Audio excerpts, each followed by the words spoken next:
H.G. Wells's The War of the Worlds. Book 2, Chapter 7, The Man on Putney Hill.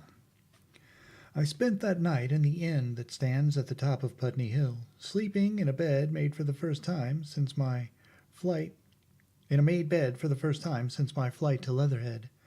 I will not tell the needless trouble I had breaking into that house. Afterwards I found the front door was on the latch, nor how I ransacked every room for food, until just on the verge of despair, in what seemed to me to be a servant's bedroom, I found a rat-gnawed crust and 2 tins of pineapple. The place had been already searched and emptied. In the bar I afterwards found some biscuits and sandwiches that had been overlooked.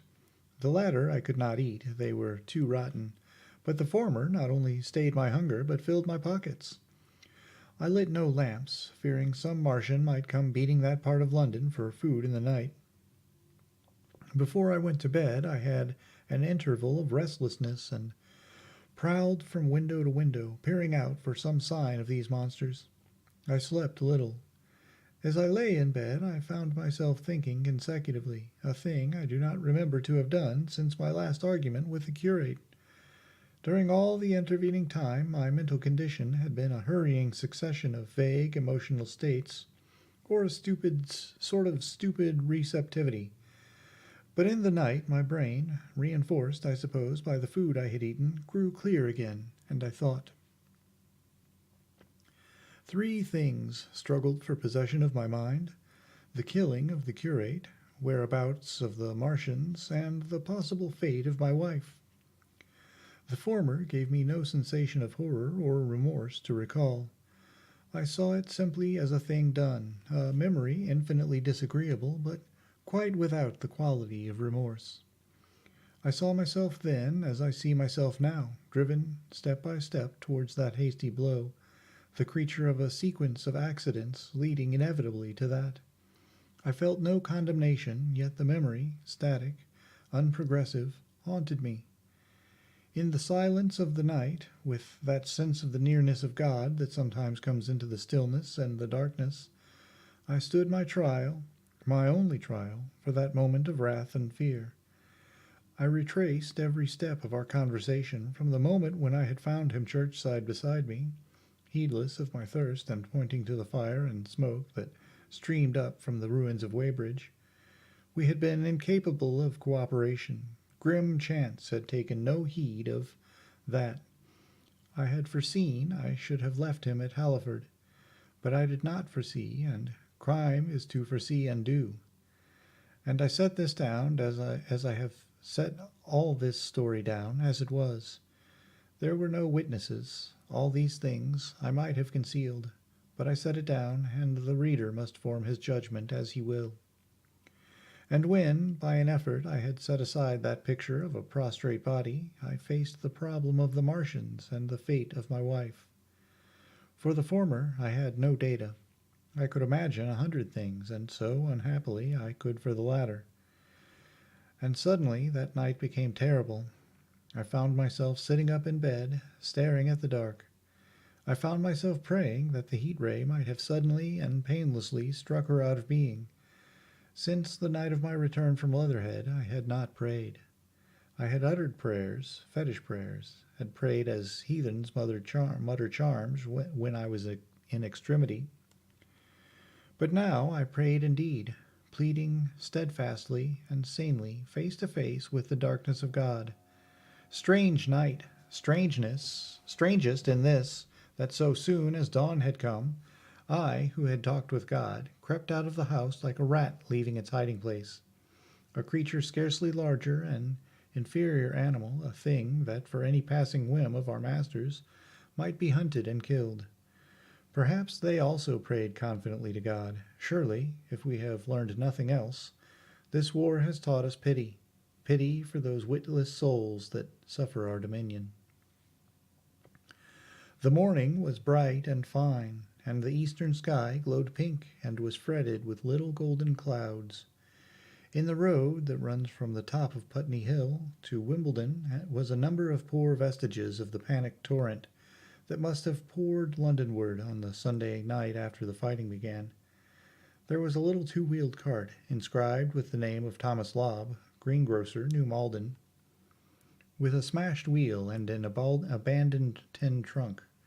There was a straw hat trampled into the now hardened mud, and at the top of West Hill a lot of blood-stained glass about the overturned water trough. My movements were languid, my plans of the vaguest. I had an idea of going to Leatherhead, though I knew that there I had the poorest chance of finding my wife. Certainly, unless death had overtaken them suddenly, my cousins and she would have fled thence. But it seemed to me I might find more, or learn there, whither the Surrey people had fled. I knew I wanted to find my wife, that my heart ached for her and the world of men.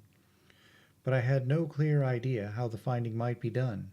I was also sharply aware now of my intense loneliness. From the corner I went, under cover of a thicket of trees and bushes, to the edge of Wimbledon Common, stretching far and wide. That dark expanse was lit in patches by yellow gorse and broom. There was no red weed to be seen, and as I prowled, hesitating on the verge of the open, the sun rose, flooding it all with light and vitality. I came upon a busy swarm of little frogs in a swampy place among the trees. I stopped to look at them, drawing a lesson from their stout resolve to live, and presently, turning suddenly with an odd feeling of being watched, I beheld something crouching amid a clump of bushes. I stood regarding this. I made a step towards it, and it rose up and became a man armed with a cutlass. I approached him slowly. He stood silent and motionless, regarding me. As I drew nearer, I perceived he was dressed in clothes as dusty and filthy as my own. He looked, indeed, as though he had been dragged through a culvert. Nearer, I distinguished the green slime of ditches mixing with the pale drab of dried clay and shiny, coaly patches. His black hair fell over his eyes, and his face was dark and dirty and sunken, so that at first I did not recognize him. There was a red cut across the lower part of his face. "Stop!" he cried when I was within 10 yards of him, and I stopped. His voice was hoarse. "Where do you come from?" he said. I thought, surveying him. "I come from Mortlake," I said. "I was buried near the pit the Martians made about their cylinder. I have worked my way out and escaped." "There is no food about here," he said. "This is my country. All this hill down to the river, and back to Clapham, and up to the edge of the common. There is only food for one. Which way are you going?" I answered slowly. "I don't know," I said. "I have been buried in the ruins of a house 13 or 14 days. I don't know what has happened." He looked at me doubtfully, then started and looked with a changed expression. "I have no wish to stop about here," said I. "I think I shall go to Leatherhead, for my wife was there." He shot out a pointing finger. "It is you," said he, "the man from Woking, and you weren't killed at Weybridge." I recognized him at the same moment. "You are the artilleryman who came into my garden." "Good luck," he said. "We are lucky ones. Fancy you." He put out a hand, and I took it. "I crawled up a drain," he said, "but they didn't kill everyone, and after they went away I got off afterwards, off towards Walton across the fields. But it's not 16 days altogether, and your hair is grey." He looked over his shoulder suddenly. "Only a rook," he said. "One gets to know that birds have shadows these days. This is a bit open. Let us crawl under those bushes and talk." "Have you seen any Martians?" I said. "Since I crawled out." "They've gone away across London," he said. "I guess they've got a bigger camp there. Of a night, all over there. Hampstead way. The sky is alive with their lights. It is like a great city, and in the glare you can just see them moving. By daylight you can't, but nearer I haven't seen them." He counted on his fingers. 5 days. "Then I saw a couple across Hammersmith way carrying something big. And the night before last." He stopped and spoke impressively. It was just a matter of lights, but it was something up in the air. I believe they've built a flying machine and are learning to fly. I stopped on hands and knees, for we had come to the bushes. Fly? Yes, he said. Fly. I went on into a little bower and sat down. It's all over with humanity, I said. If they can do that, they will simply go round the world. He nodded. They will, but it will relieve things over here a bit. And besides, he looked at me. Aren't you satisfied it is up with humanity? I am. We're down. We're beat. I stared. Strange as it may seem, I had not arrived at this fact, a fact perfectly obvious so soon as he spoke.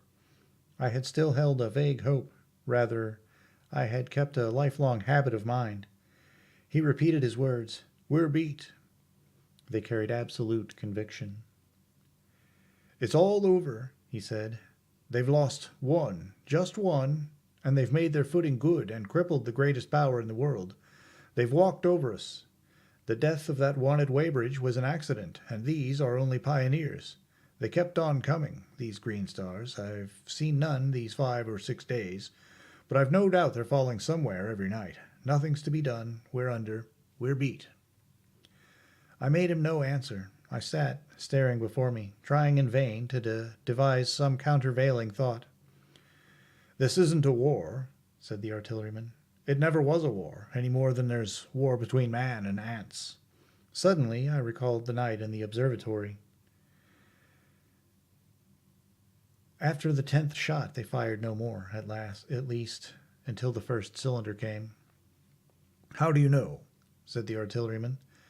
I explained. He thought, something wrong with the gun, he said.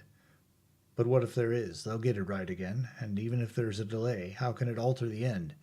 It's just men and ants.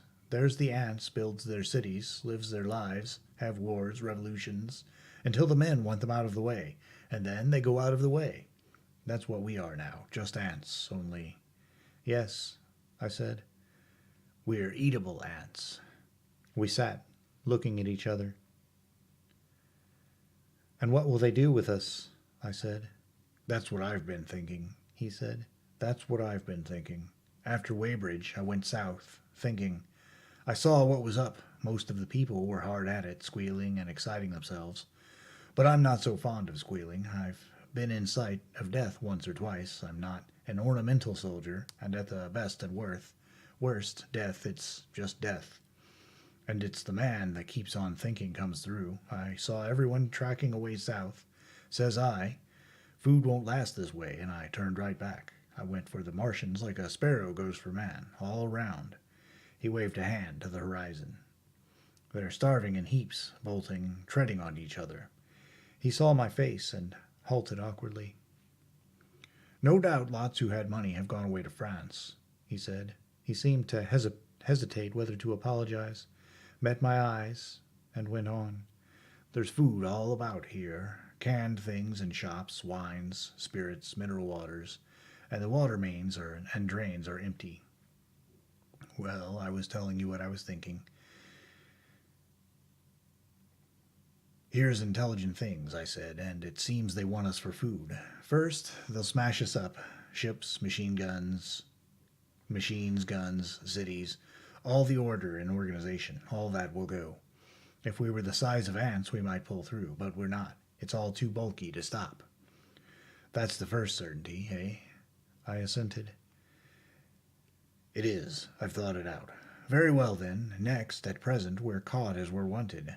A Martian has only to go a few miles to get a crowd on the run, and I saw one day, out by Wadsworth, picking houses to pieces and routing among the wreckage. But they won't keep on doing that. So soon as they've settled all our guns and ships and smashed our railways, and done all the things they are doing over there, they will begin catching us systematic, picking the best and sorting us and storing us in cages and things. That's what they will start doing in a bit. Lord, they haven't begun on us yet. Don't you see that? Not begun, I exclaimed. Not begun. All that's happened so far is through our not having the sense to keep quiet, worrying them with guns and such foolery. and losing our heads and rushing off in crowds to where there wasn't any more safety than where we were. We don't want to bother. They don't want to bother us yet. They're making their things, making all the things they couldn't bring with them, getting things ready for the rest of their people. Very likely that's why the cylinders have stopped for a bit, for fear of hitting those who are here. And instead of our rushing about blind on the howl or getting dynamite on the chance of busting them up, we've got to fix ourselves up according to the new state of affairs. That's how I figure it out. It isn't quite according to what a man wants for his species, but it's about what the facts point to. And that's the principle I acted on. Cities, nations, civilization, progress. It's all over. That game's up. We're beat. But if that's so, what is there to live for? The artilleryman looked at me for a moment. There won't be any more blessed concerts for 1,000,000 years or so. There won't be any Royal Academy of Arts, and no nice little feeds at restaurants. If it's amusement you're after, I reckon the game is up. If you've got any drawing room manners or a dislike to eating peas with a knife or dropping H's, you'd better chuck 'em away. They ain't no further use. You mean... I mean that men like me are going on living, for the sake of the breed, I tell you. I'm grim set on living, and if I'm not mistaken, you'll show what insides you've got, too, before long. We aren't going to be exterminated, and I don't mean to be caught either, and tamed and fattened and bred like a thundering ox. Ugh! Fancy those brown creepers. You don't mean to say... I do. I'm going on under their feet. I've got it planned. I've thought it out. We men are beat. We don't know enough. We've got to learn before we've got a chance, and we've got to live and keep independent while we learn. See, that's what has to be done. I stared, astonished and stirred profoundly by the man's resolution. Great God, cried I, but you are a man indeed, and suddenly I gripped his hand. He said, with his eyes shining. I've thought it out, eh? Go on, I said. Well, those who mean to escape their catching must get ready. I'm getting ready. Mind you, it isn't all of us that are made for wild beasts, and that's what it's got to be. That's why I watched you. I had my doubts. You're slender. I didn't know that it was you, you see, or just how you'd been buried. All these... the sorts of people that lived in these houses and all those damn little clerks that used to live down that way, they'd be no good. They haven't any spirit in them, no proud dreams and no proud lusts. And a man who hasn't one or the other, Lord, what is he but funk and precautions? They just used to skedaddle off to work. I've seen hundreds of them. Bit of breakfast in hand, running wild and shining to catch their little season ticket train for fear they'd get dismissed if they didn't. Working at businesses they were afraid to take the trouble to understand. Skedaddling back for fear they wouldn't be in time for dinner. Keeping indoors after dinner for fear of the back streets, and sleeping with the wives they married, not because they wanted them, but because they had a bit of money that would make for safety in their one little miserable skedaddle through the world. Lives insured and a bit invested for fear of accidents. And on Sundays, fear of the hereafter. As if hell was built for rabbits. Well, the Martians will just be a godsend to these. Nice, roomy cages, fattening food, careful breeding, no worry. After a week or so, chasing about the fields and lands on empty stomachs, they'll come and be caught cheerful. They'll be quite glad after a bit. They'll wonder what people did before there were Martians to take care of them.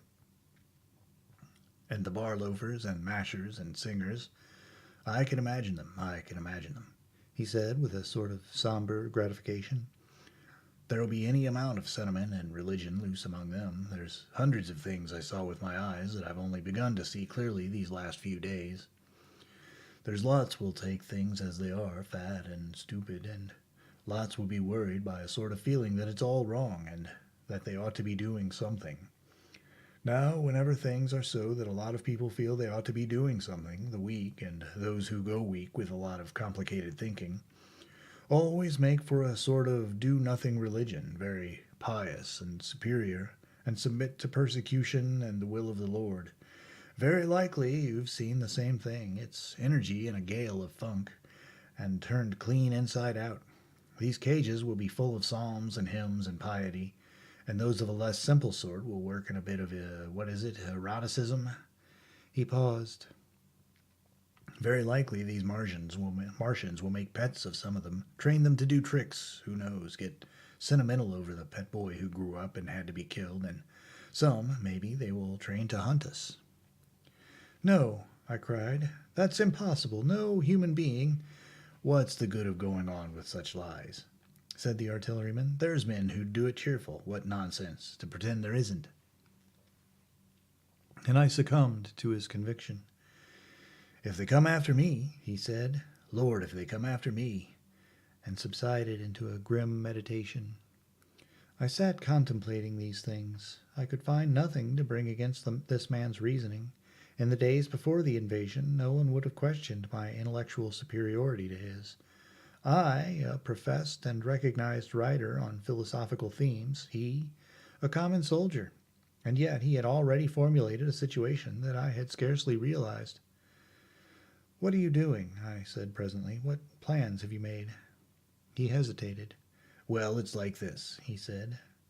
What have we to do? We have to invent a sort of life where men can live and breed and be sufficiently secure to bring the children up. Yes, wait a bit, and I'll make it clearer what I think ought to be done. The tame ones will go all like all tame beasts. In a few generations they'll be big, beautiful, rich-blooded, stupid rubbish. The risk is that we who keep wild will go savage, degenerate into a sort of big, savage rat. You see, how I mean to live is underground. I've been thinking about the drains. Of course, those who don't know drains think horrible things, but under this London are miles and miles, hundreds of miles, and a few days' rain and London empty will leave them sweet and clean. The main drains are big enough and airy enough for anyone. Then there's cellars, vaults, stores from which bolting passages may be made to the drains, and the railway tunnels and subways. You begin to see, and we form a band, able-bodied, clean-minded men. We're not going to pick up any rubbish that drifts in. Weaklings go out again. As you meant me to go. Well, I parlayed, didn't I? We won't quarrel about that. Go on. Those who stop obey orders. Able-bodied, clean-minded women we all want also, mothers and teachers. No lackadaisical lazy ladies, no blasted rolling eyes. We can't have any weak or silly. Life is real again, and the useless and cumbersome and mischievous have to die. They ought to die. They ought to be willing to die. It's a sort of disloyalty, after all, to live and taint the race, and they can't be happy. Moreover, dying's none so dreadful. It's the funking makes it bad. And in all those places we shall gather. Our district will be London, and we may even be able to keep a watch and run about in the open when the Martians keep away. Play cricket, perhaps. That's how we shall save the race, eh? It's a possible thing, but saving the race is nothing in itself. As I say, that's only being rats. It's saving our knowledge, and adding to it is the thing. There, men like you come in. There's books, there's models. We must make great safe places down deep, and get all the books we can. Not novels and poetry swipes, but ideas, science books. That's where men like you come in. We must go to the British Museum and pick all those books through. Especially, we must keep up our science, learn more. We must watch these Martians. Some of us must go as spies. And when it's all working, perhaps I will get caught, and the great thing is we must leave the Martians alone. We mustn't even steal. If we get in the way, we clear out. We must show them we mean no harm. Yes, I know, but they're intelligent things, and they won't hunt us down if they have all they want and think we're just harmless vermin. The artilleryman paused and laid a brown hand upon my arm. After all, it may not be so much we may have to learn before. Just imagine this. 4 or 5 of their fighting machines suddenly starting off, heat rays right and left, and not a Martian in 'em. Not a Martian in 'em, but men who have learned the way how. It may be in my time, even those men. Fancy having one of them lovely things with its heat ray wide and free. Fancy having it in control. What would it matter if you smashed to smithereens at the end of the run after a bus like that? I reckon the Martians will open their beautiful eyes. Can't you see them, man? Can't you see them hurrying, puffing and blowing and hooting to their other mechanical affairs? Something out of gear in every case, and swish, bang, rattle, swish, just as they are fumbling over it. Swish comes the heat ray, and behold, the man has come back to his own. For a while, the imaginative daring of the artilleryman and the tone of assurance and courage he assumed completely dominated my mind. I believed unhesitatingly both in his forecast of human destiny and in the practicability of this astonishing scheme. And the reader who thinks me susceptible and foolish must contrast his position, reading steadily with all his thoughts about his subject and mine, crouching fearfully in the bushes and listening, distracted by apprehension. We talked in this manner through the early morning time, and later crept out of the bushes, and after scanning the sky for Martians, hurried precipitatively to the house on Putney Hill, where he had made his lair. It was the coal cellar of the place, and when I saw the work he had spent a week upon, it was a burrow scarcely 10 yards long, which he designed to reach the main drain on Putney Hill, I had my first inkling of the gulf between his dreams and his powers. Such a hole I could have dug in a day, but I believed in him sufficiently to work with him all that morning until past midday at his digging. We had a garden barrow and shot the earth we removed against the kitchen range. We refreshed ourselves with a tin of mock turtle soup and wine from the neighboring pantry. I found a curious relief from the aching strangeness of the world in this steady labor. As we worked, I turned his project over in my mind, and presently objections and doubts began to arise. But I worked there all the morning, so glad I was to find myself with a purpose again. After working an hour, I began to speculate on the distance one had to go before the cloaca was reached, the chances we had of missing it altogether. My immediate trouble was why we should dig this long tunnel when it was possible to get into the drain at once down one of the manholes and work back to the house. It seemed to me, too, that the house was inconveniently chosen and required a needless length of tunnel, and just as I was beginning to face these things, the artilleryman stopped digging and looked at me. "We're working well," he said. He put down his spade. "Let us knock off a bit," he said. "I think it's time we reconnoitered from the roof of the house." I was for going on, and after a little hesitation he resumed his spade, and then suddenly I was struck by a thought. I stopped, and so did he at once. "Why were you walking about the common," I said, "instead of being here?" "Taking the air," he said. "I was coming back. It's safer by night." "But the work?" "Oh, one can't always work," he said, and in a flash I saw the man plain. He hesitated, holding his spade. "We ought to reconnoiter now," he said, "because if any come near, they may hear the spades and drop on us unawares." I was no longer disposed to object. We went together to the roof and stood on a ladder peeping out of the roof door.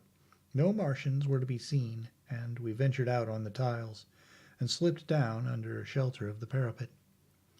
From this position a shrubbery hid the greater portion of Putney, but we could see the river below, a bubbly mass of red weed, and the low lamps of Lambeth, flooded and red. The red creepers swarmed up the trees about the old palace, and their branches stretched gaunt and dead, and set with shriveled leaves from amid its clusters. It was strange how entirely dependent both these things were upon flowing water for their propagation. About us neither had gained a footing. Laburnums, pink maize, snowballs, and trees of arbor vitae rose out of laurels and hydrangeas, green and brilliant into the sunlight. Beyond Kensington, dense smoke was rising, and that a blue haze hid the northward hills. The artilleryman began to tell me of the sort of people who still remained in London. "One night last week," he said, "some fools got the electric light in order, and there was all Regent Street and the circus ablaze, crowded with painted and ragged drunkards, men and women, dancing and shouting till dawn. A man who was there told me, and as the day came they became aware of a fighting machine standing nearby the Langham and looking down at them. Heaven knows how long he had been there. It must have given some of them a nasty turn. He came down the road towards them and picked up nearly 100 too drunk or frightened to run away." Grotesque gleam of a time no history will ever fully describe. From that, in answer to my question, he came round to his grandiose plans again. He grew enthusiastic. He talked so eloquently of the possibility of capturing a fighting machine that I more than half believed in him again. But now that I was beginning to understand something of his quality, I could divine the stress he laid on doing nothing precipitively, and I noted that now there was no question that he personally was to capture the fight and fight the great machine. After a time, we went down to the cellar. Neither of us seemed disposed to resume digging, and when he suggested a meal, I was nothing loath. He became suddenly very generous, and when he had eaten he went away and returned with some excellent cigars. We lit these, and his optimism glowed. He was inclined to regard my coming as a great occasion. "There's some champagne in the cellar," he said. "We can dig better on this Thames-side Burgundy," said I. "No," said he. "I am host today. Champagne! Great God, we're a heavy enough task before us. Let us take a rest and gather strength while we may. Look at these blistered hands." And pursuant to this idea of a holiday, he insisted upon playing cards after we had eaten. He taught me euchre, and after dividing London between us, I taking the northern side and he the southern, we played for parish points. Grotesque and foolish as this will seem to the sober reader, it is absolutely true. And what is more remarkable, I found the card game, and several others we played, extremely interesting. Strange mind of man, that, with our species upon the edge of extermination, or appalling degradation, with no clear prospect before us but the chance of a horrible death, we could still sit following the chance of this painted pasteboard and playing the joker with vivid delight. Afterwards he taught me poker, and I beat him at 3 tough chess games.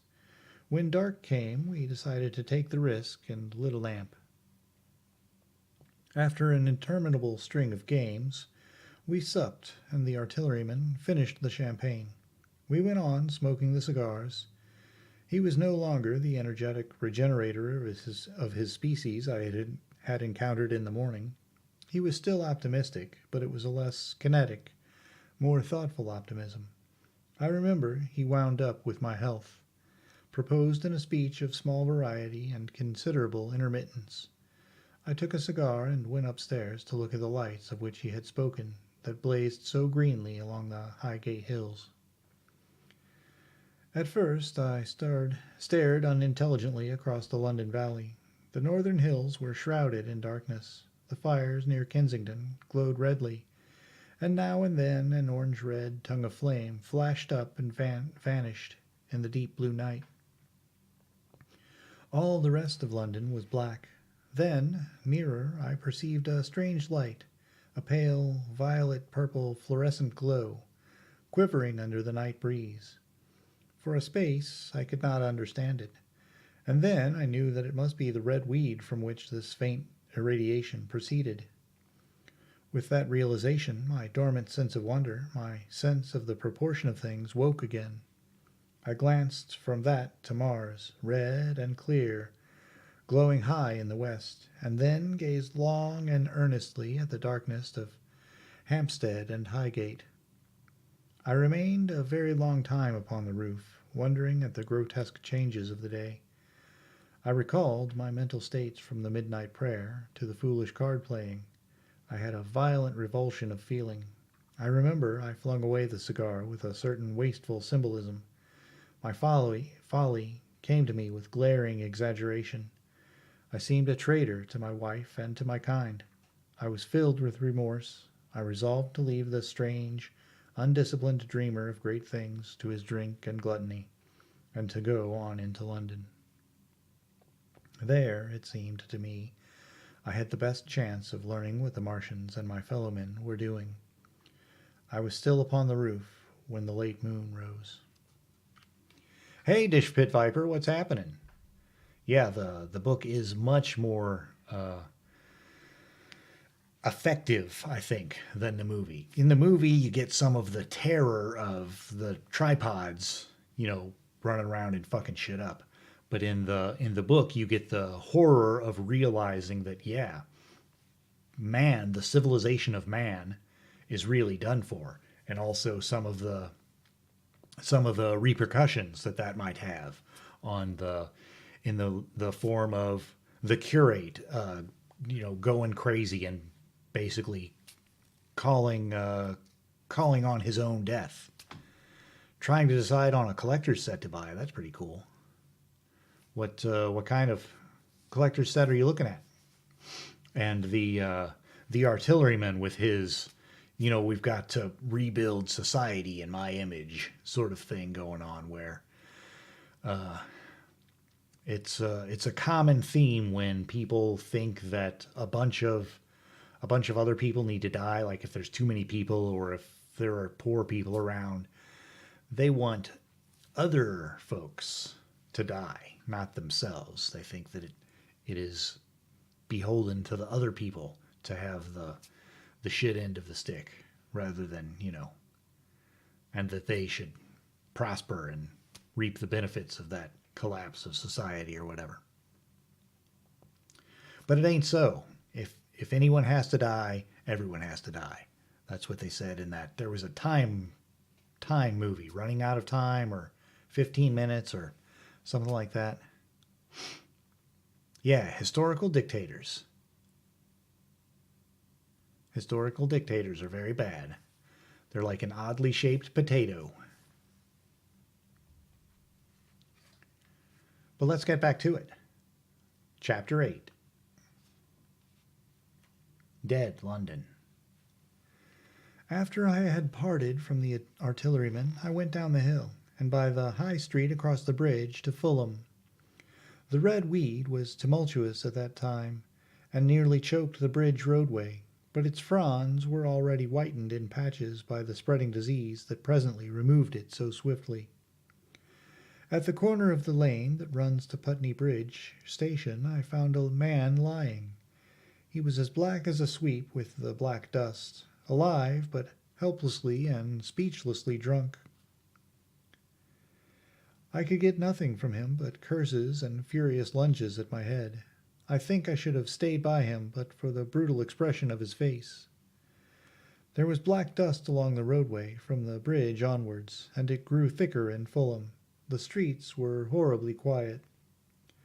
I got food, sour, hard, and mouldy, but quite eatable, in a baker's shop here. Some way towards Walham Green the streets became clear of powder, and I passed a white terrace of houses on fire. The noise of the burning was an absolute relief. Going on towards Brompton, the streets were quiet again. Here I came once more upon the black powder in the streets, and upon dead bodies. I saw altogether about a dozen in the length of the Fulham road. They had been dead many days, so that I hurried quickly past them. The black powder covered them over and softened their outlines. One or two had been disturbed by dogs. Where there was no black powder, it was curiously like a Sunday in the city, with the closed shops, the houses locked up, and the blinds drawn, the desertion and the stillness. In some places plunderers had been at work, but rarely at other than the provision and wine shops. A jeweler's window had been broken open in one place, but apparently the thief had been disturbed, and a number of gold chains and a watch lay scattered on the pavement. I did not trouble to touch them. Farther on was a tattered woman in a heap on a doorstep. The hand that hung over her knee was gashed and bled down her rusty brown dress, and a smashed magnum of champagne formed a pool across the pavement. She seemed asleep, but she was dead. The farther I penetrated into London, the profounder grew the stillness. But it was not so much the stillness of death, it was the stillness of suspense, of expectation. At any time, the destruction that had already singed the northwest borders of the metropolis, and had annihilated Ealing and Kilburn, might strike among these houses and leave them smoking ruins. It was a city condemned and derelict. In South Kensington the streets were clear of dead and of black powder. It was near South Kensington that I first heard the howling. It crept up, almost imperceptibly, upon my senses. It was a sobbing alternation of two notes. Ulla, ulla, ulla, ulla, keeping on perpetually. When I passed streets that ran northward, it grew in volume, and houses and buildings seemed to deaden and cut it off again. It came in a full tide down Exhibition Road. I stopped, staring towards Kensington Gardens, wondering at this strange, remote wailing. It was as if that mighty desert of houses had found a voice for its fear and solitude. Ulla, Ulla, Ulla, Ulla, wailed that superhuman note, great waves of sound sweeping down the broad, sunlit roadway. Between the tall buildings on each side, I turned northwards, marveling, towards the iron gates of Hyde Park. I had half a mind to break into the Natural History Museum and find my way up to the summits of the towers in order to see across the park. But I decided to keep to the ground where quick hiding was possible, and so went on up the Exhibition Road. All the large mansions on each side of the road were empty and still, and my footsteps echoed against the sides of the houses. At the top, near the park gate, I came upon a strange sight, a bus overturned and the skeleton of a horse picked clean. I puzzled over this for a time, and then went on to the bridge over the Serpentine. The voice grew stronger and stronger, though I could see nothing above the housetops on the north side of the park, save a haze of smoke to the northwest. Ulla, Ulla, Ulla, Ulla, cried the voice, coming as it seemed to me from the distant district about Regent's Park. The desolating cry worked upon my mind. The mood that had sustained me passed. The wailing took possession of me. I found I was intensely weary, footsore, and now again hungry and thirsty. It was already past noon. Why was I wandering alone in this city of the dead? Why was I alone when all London was lying in state and in its black shroud? I felt intolerably lonely. My mind ran on old friends that I had forgotten for years. I thought of the poisons in the chemist's shop, of the liquors the wine merchants stored. I recalled the two sodden creatures of despair, who, so far as I knew, shared the city with myself. I came into Oxford Street by the Marble Arch, and here again were the black powder and several bodies, and an evil, ominous smell from the gratings of the cellars of some of the houses. I grew very thirsty after the heat of my long walk. With infinite trouble, I managed to break into a public house and get food and drink. I was weary after eating, and went into the parlor behind the bar, and slept on a black horsehair sofa I found there. I awoke to find that dismal howling still in my ears. Ulla, Ulla, Ulla, Ulla. It was now dusk, and after I had routed out some biscuits and a cheese in the bar, there was a meat safe, but it contained nothing but maggots. I wandered on through the silent residential squares to Baker Street.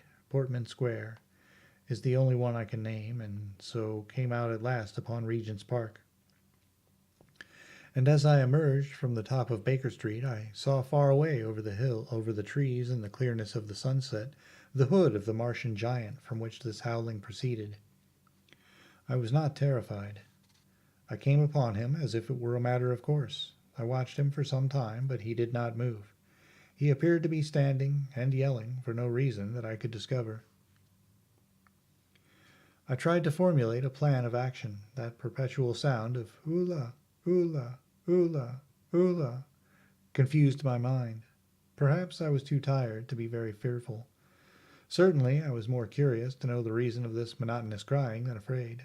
I turned back away from the park and struck into Park Road, intending to skirt the park, went along under the shelter of the terraces, and got a view of this stationary, howling Martian from the direction of St. John's Wood.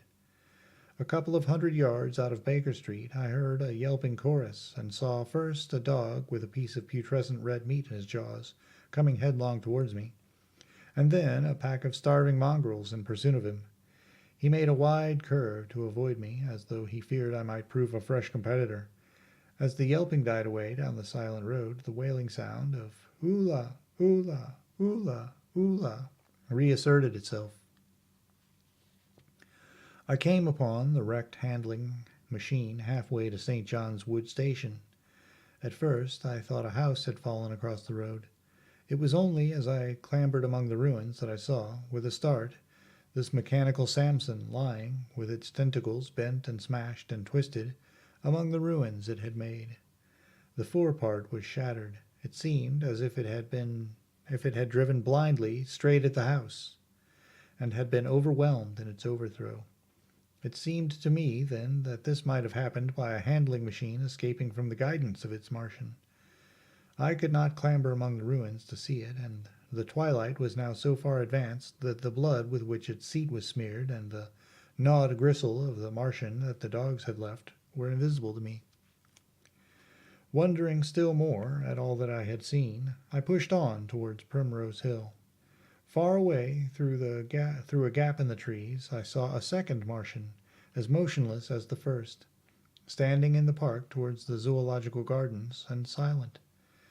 A little beyond the ruins, about the smashed handling machine, I came upon the red weed again, and found the Regent's Canal, a spongy mass of dark red vegetation. As I crossed the bridge, the sound of "Ulla, Ulla, Ulla, Ulla" ceased. It was as if it were cut off. The silence came like a thunderclap. The dusky houses about me stood faint and tall and dim. The trees toward the park were growing black. All about me the red weed clambered among the ruins, writhing to get above me in the dimness. Night, the mother of fear and mystery, was coming upon me. But while that voice sounded the solitude, the desolation had been endurable. By virtue of it, London had still seemed alive, and the sense of life about me had upheld me. Then suddenly a change, the passing of something, I knew not what, and then a stillness that could be felt, nothing but this gaunt quiet. London about me gazed at me spectrally. The windows in the white houses were like the eye sockets of skulls. About me, my imagination found 1,000 noiseless enemies moving. Terror seized me, a horror of my temerity. In front of me the road became pitchy black as though it were tarred, and I saw a contorted shape lying across the pathway. I could not bring myself to go on. I turned down St. John's Wood Road and ran headlong from this unendurable stillness towards Kilburn. I hid from the night and the silence until long after midnight in a cabman's shelter in Harrow Road. But before the dawn my courage returned, and while the stars were still in the sky, I turned once more towards Regent's Park. I missed my way among the streets, and presently saw down a long avenue, in the half-light of the early dawn, the curve of Primrose Hill. On the summit, towering up to the fading stars, was a third Martian, erect and motionless like the others.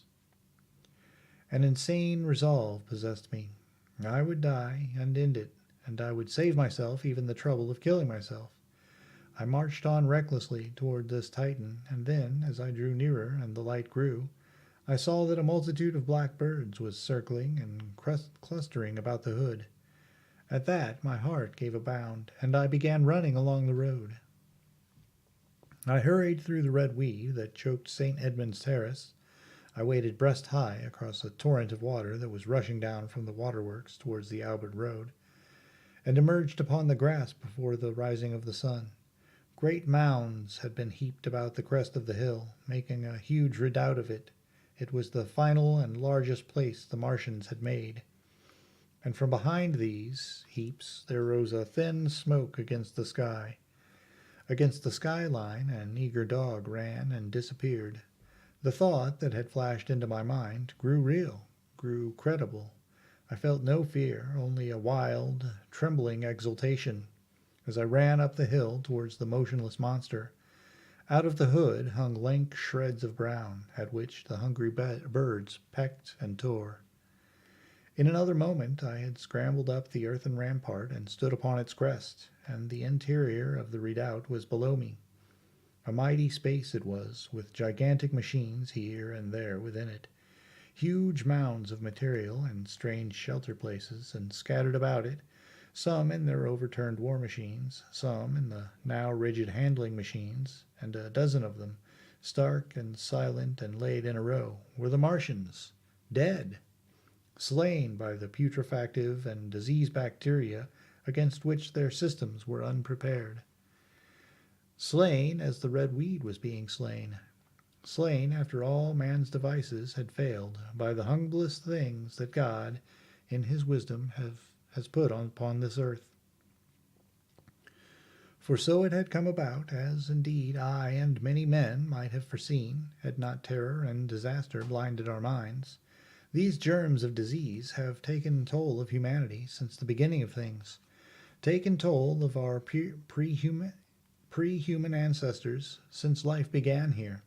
But by virtue of this natural selection of our kind, we have developed resisting power. To no germs do we succumb without a struggle, and to many, those that cause putrefaction in dead matter, for instance, our living frames are altogether immune. But there are no bacteria in Mars, and directly these invaders arrived, directly they drank and fed, our microscopic allies began to work their overthrow.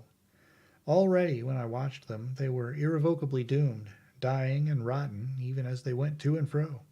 It was inevitable. By the toll of 1 billion deaths, man has bought his birthright of the earth, and it is his against all comers. It would still be his were the Martians 10 times as mighty as they are, for neither do men live nor die in vain. Here and there they were scattered, nearly 50 altogether, in that great gulf they had made, overtaken by a death that must have seemed to them as incomprehensible as any death could be. To me also, at that time, this death was incomprehensible. All I knew was that these things that had been alive and so terrible to men were dead.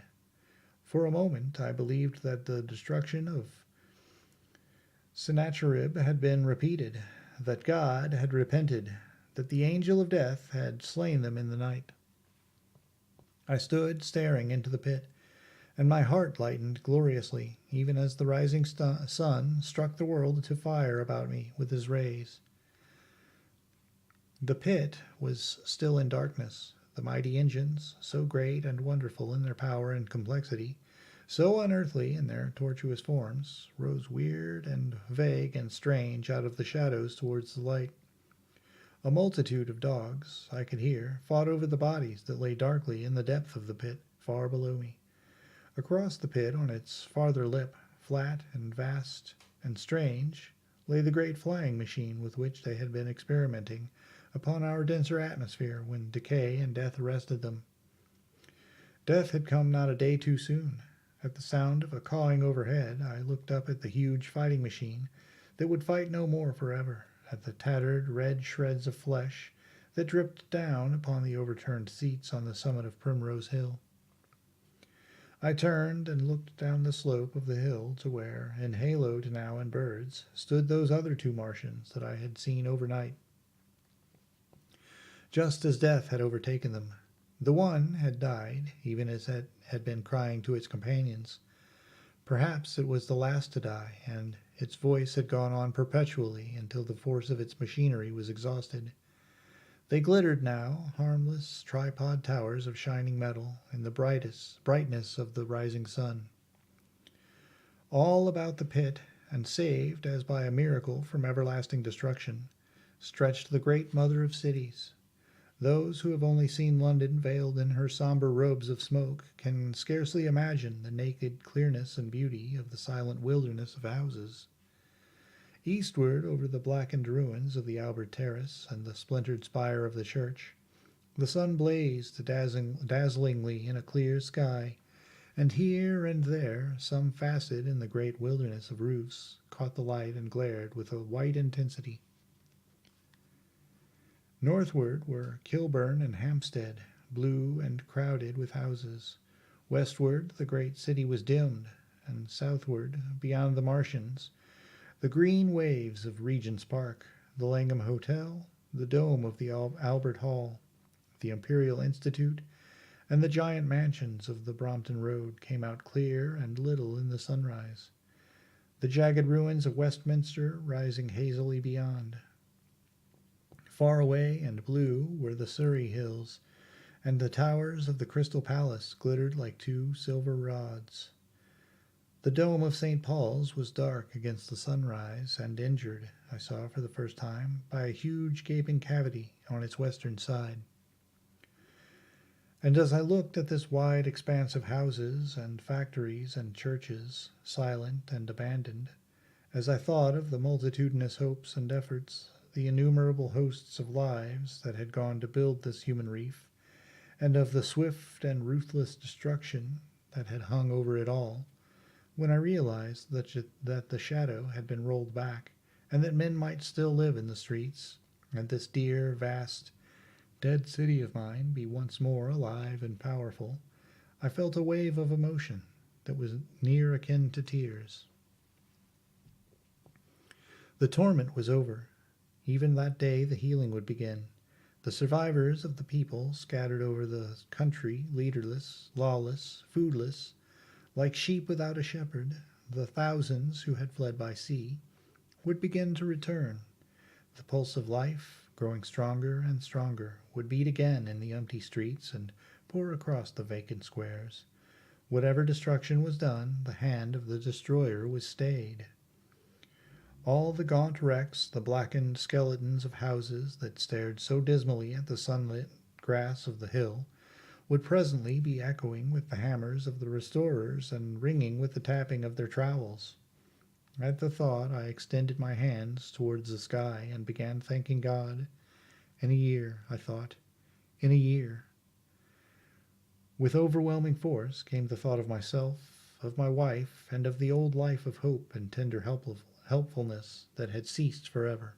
Chapter 9. Wreckage.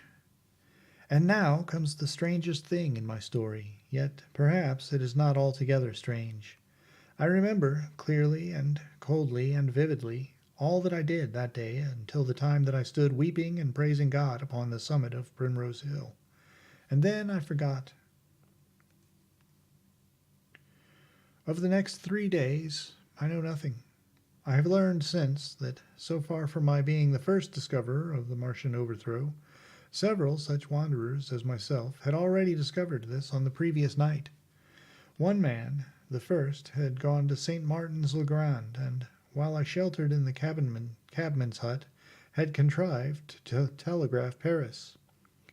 Thence the joyful news had flashed all over the world. 1,000 cities, chilled by ghastly apprehensions, suddenly flashed into frantic illuminations. They knew of it in Dublin, Edinburgh, Manchester, Birmingham, and at the time when I stood upon the verge of the pit, already men, weeping with joy, as I have heard, shouting and staying their work to shake hands and shout, were making up trains, even as near as Crewe, to descend upon London. The church bells that had ceased a fortnight since suddenly caught the news, until all England was bell-ringing. Men on cycles, lean-faced, unkempt, scorched along every country lane, shouting of unhoped deliverance, shouting to gaunt, staring figures of despair, and for the food. Across the Channel, across the Irish Sea, across the Atlantic, corn, bread, and meat were tearing to our relief. All the shipping in the world seemed going Londonward in those days. But of all this I have no memory. I drifted, a demented man. I found myself in a house of kindly people who had found me on the 3rd day wandering, weeping, and raving through the streets of St. John's Wood. They have told me since that I was singing some insane doggerel about the last man left alive. Hurrah, the last man left alive. Troubled as they were with their own affairs, these people, whose name, much as I would like to express my gratitude to them, I may not even give here, nevertheless cumbered themselves with me, sheltered me, and protected me from myself. Apparently they had learned something of my story from me during the long days of my lapse. Very gently, when my mind was assured again, did they break to me what they had learned of the fate of Leatherhead. 2 days after I was imprisoned, it had been destroyed, with every soul in it, by a Martian. He had swept it out of existence, as it seemed, without any provocation, as a boy might crush an ant-hill, in the mere wantonness of power. I was a lonely man, and they were very kind to me. I was a lonely man and a sad one, and they bore with me. I remained with them 4 days after my recovery. All that time I felt a vague, a growing craving to look once more on whatever remained of the little life that seemed so happy and bright in my past. It was a mere hopeless desire to feast upon my misery. They dissuaded me. They did all they could to divert me from this morbidity. But at last I could resist the impulse no longer, and promising faithfully to return to them, and parting, as I will confess, from these 4-day friends with tears, I went out again into the streets that had lately been so dark and strange and empty. Already they were busy with returning people. In places even there were shops open, and I saw a drinking fountain running water. I remember how mockingly bright the day seemed as I went back on my melancholy pilgrimage to the little house at Woking, how busy the streets and vivid the moving life about me. So many people were abroad everywhere, busied in 1,000 activities, that it seemed incredible that any great proportion of the population could have been slain. But then I noticed how yellow were the skins of the people I met, how shaggy the hair of the men, how large and bright their eyes, and that every other man still wore his dirty rags. Their faces seemed all with one of two expressions, a leaping exultation and energy, or a grim resolution. Save for the expression of the faces, London seemed a city of tramps. The vestries were indiscriminately distributing bread sent us by the French government. The ribs of the few horses showed dismally. Haggard special constables with white badges stood at the corners of every street.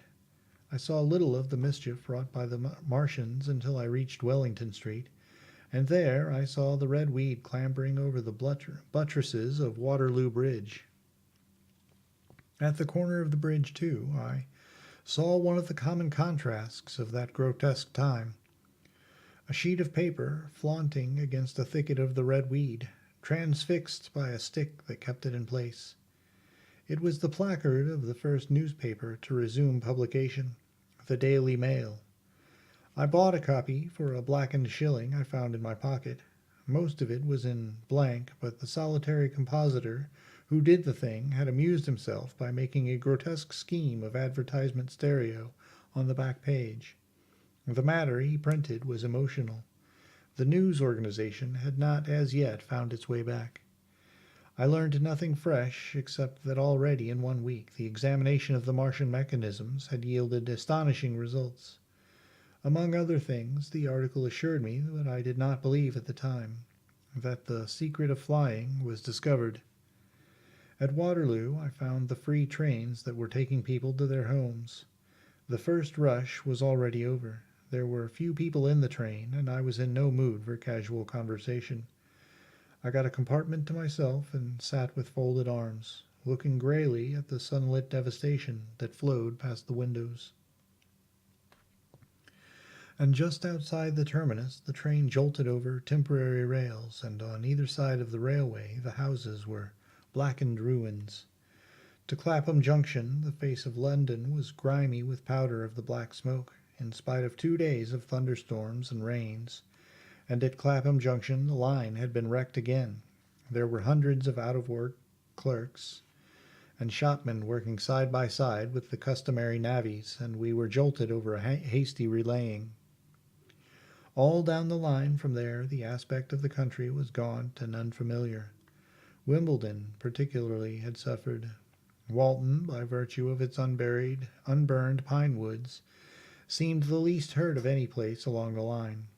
The Wandle, the Mole, every little stream, was a heaped mass of red weed, in appearance between butcher's meat and pickled cabbage. The Surrey pine woods were too dry, however, for the festoons of the red climber. Beyond Wimbledon, within sight of the line, in certain nursery grounds, were the heaped masses of earth about the 6th cylinder. A number of people were standing about it, and some sappers were busy in the midst of it. Over it flaunted a Union Jack. flapping cheerfully in the morning breeze.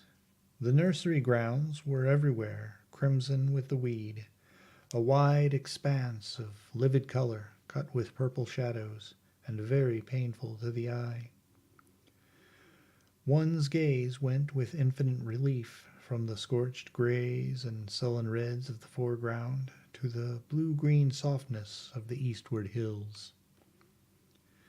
The line on the London side of Woking station was still undergoing repair, so I descended at Byfleet station and took the road to Maybury, past the place where I and the artilleryman had talked to the hussars, and on by the spot where the Martian had appeared to me in the thunderstorm. Here, moved by curiosity, I turned aside to find among a tangle of red fronds the warped and broken dog-cart with the whitened bones of the horse scattered and gnawed. For a time I stood regarding these vestiges. Then I returned through the pine wood, neck high with red weed here and there, to find the landlord of the spotted dog already found burial, and so came home past the College Arms. A man standing at an open cottage greeted me by name as I passed. I looked at my house with a quick flash of hope that faded immediately. The door had been forced. It was unfast and was opening slowly as I approached. It slammed again. The curtains of my study fluttered out of the open window, from which I and the artilleryman had watched the dawn. No one had closed it since. The smashed bushes were just as I had left them nearly 4 weeks ago. I stumbled into the hall, and the house felt empty.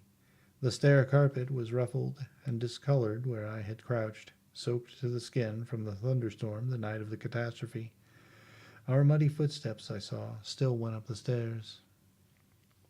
I followed them to my study, and found lying on my writing table, still with the selenite paperweight upon it, the sheet of work I had left on the afternoon of the opening of the cylinder.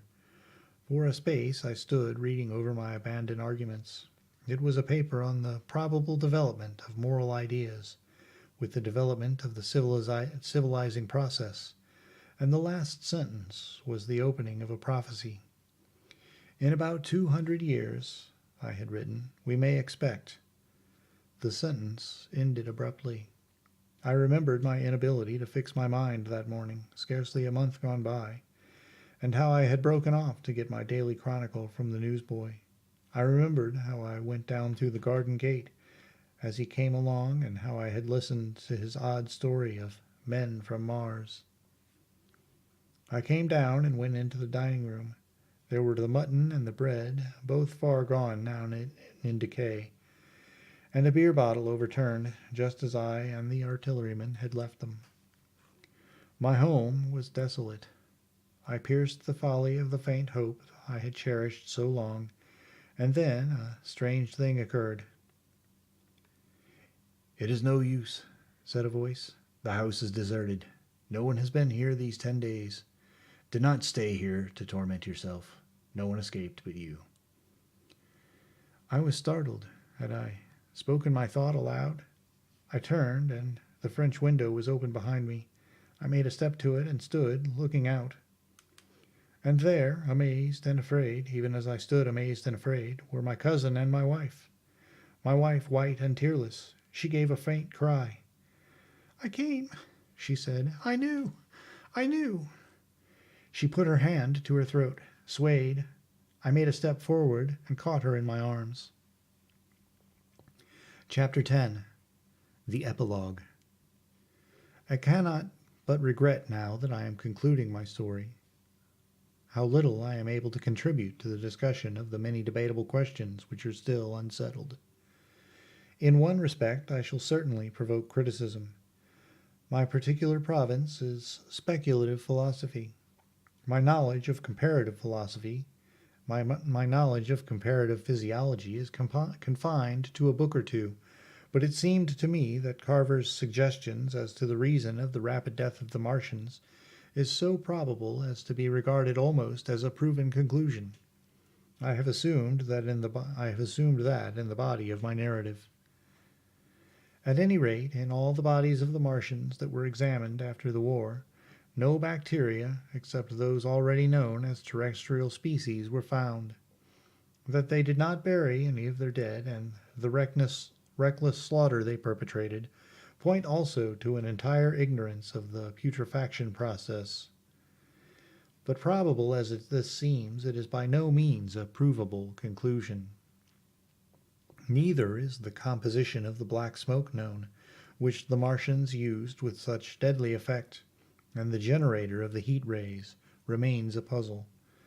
The terrible disasters at the Ealing and South Kensington laboratories have declined analysts for further investigations upon the latter.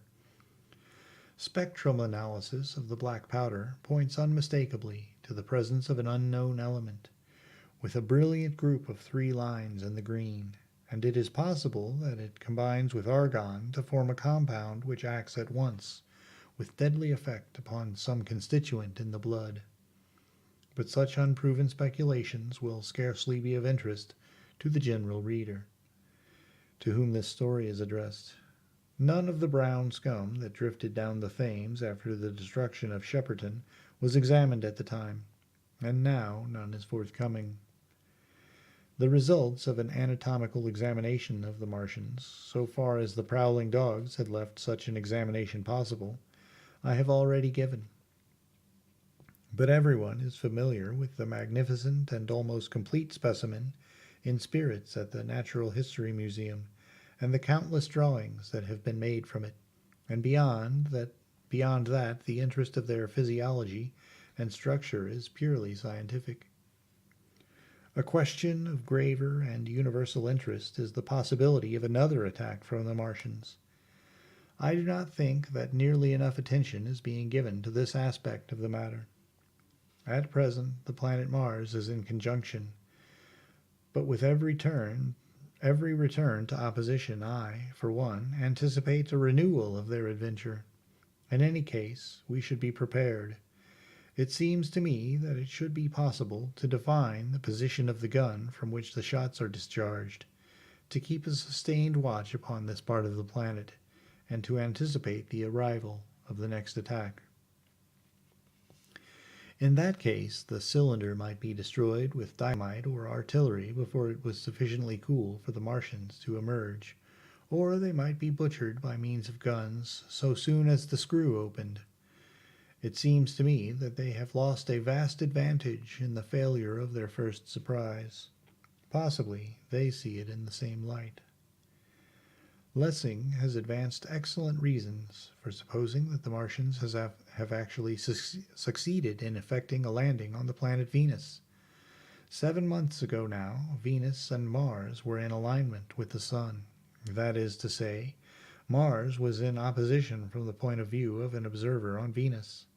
Subsequently, a peculiar, luminous, and sinuous marking appeared on the unilluminated half of the inner planet, and almost simultaneously a faint, dark mark of a similar sinuous character was detected upon a photograph of the Martian disk.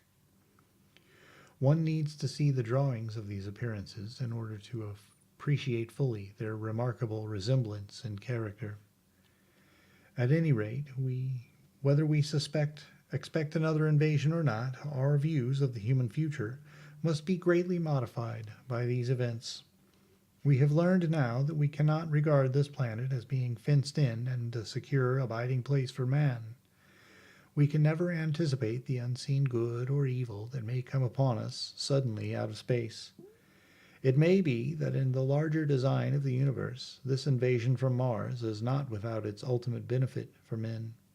It has robbed us of that serene confidence in the future, which is the most fruitful source of decadence. The gifts to human science it has brought are enormous, and it has done much to promote the conception of the commonweal of mankind. It may be that across the immensity of space, the Martians have watched the fate of these pioneers of theirs and learned their lesson, and that on the planet Venus they have found a securer settlement. Be that as it may, for many years yet there will certainly be no relaxation of the eager scrutiny of the Martian disk. And those fiery darts of the sky, the shooting stars, will bring with them as they fall an unavoidable apprehension to all the sons of men. The broadening of men's views that has resulted can scarcely be exaggerated. Before the cylinder fell, there was a general persuasion that through all the deep of space no life existed beyond the petty surface of our minute sphere. Now we see further. If the Martians can reach Venus, there is no reason to suppose that the thing is impossible for men. And when the slow cooling of the sun makes this earth uninhabitable, as at last it must do, it may be that the thread of life that has begun here will have streamed out and caught our sister planet within its toils.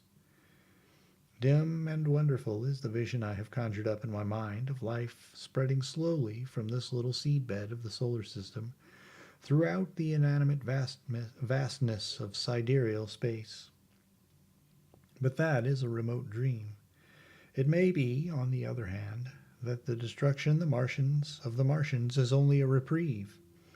To them, and not to us perhaps, is the future ordained. I must confess the stress and danger of the time have left an abiding sense of doubt and insecurity in my mind. I sit in my study, writing by lamplight, and suddenly I see again the healing valley below, set with writhing flames, and feel the house behind and about me empty and desolate.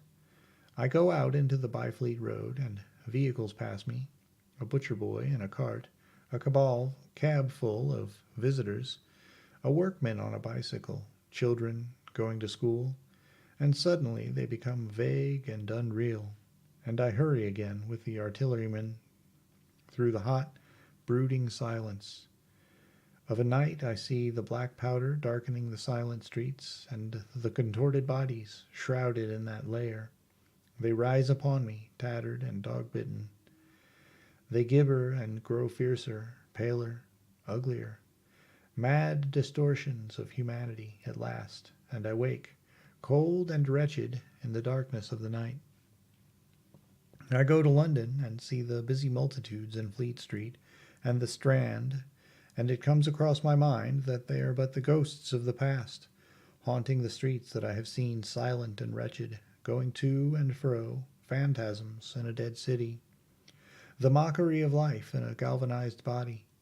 And strange, too, it is to stand on Primrose Hill, as I did but a day before writing this last chapter, to see the great province of houses, dim and blue through the haze of the smoke and mist, vanishing at last into the vague lower sky, to see the people walking to and fro among the flower beds on the hill, to see the sightseers about the Martian machine that stands there still, to hear the tumult of playing children, and to recall the time when I saw it all bright and clear-cut, hard and silent, under the dawn of that last great day. And strangest of all it is to hold my wife's hand again, and to think that I have counted her, and that she has counted me, among the dead.